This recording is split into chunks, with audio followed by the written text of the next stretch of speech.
حضور اکرم صلی اللہ علیہ وآلہ وسلم نے ارشاد فرمایا کہ اگر جنت کی کوئی عورت زمین کی طرف اگر اپنا چہرہ کر کے جھانک لے تو فرمایا اس کے چہرے کی خوبصورتی اور حسن و جمال و نورانیت پوری مشرق و مغرب کو روشن اور منور کر دے۔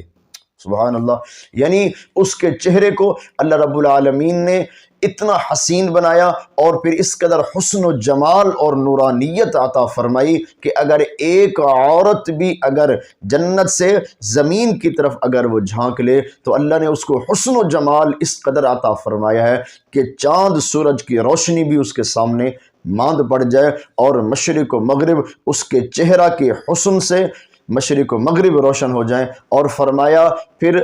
صرف روشنی نہیں بلکہ اس کی خوشبو اس قدر ہے کہ پوری مشرق و مغرب ساری کائنات ساری زمین ہی فرمایا اس کی خوشبو سے معطر ہو جائے، اور جنتی عورت کا دوپٹہ یعنی اس کی اوڑھنی فرمایا وہ دنیا و مافیہ سے بھی زیادہ بہتر اور خوبصورت ہے، یعنی دنیا کے قیمتی سے قیمتی خوبصورت سے خوبصورت ترین کپڑا جنتی عورت کی اس اوڑھنی یعنی اس دوپٹے کی برابری نہیں کر سکتا۔ اللہ نے جنتی عورت کا لباس اس قدر خوبصورت بنایا اور جنتی عورت کو اس قدر حسن اور اس قدر نورانیت عطا فرمائی ہے۔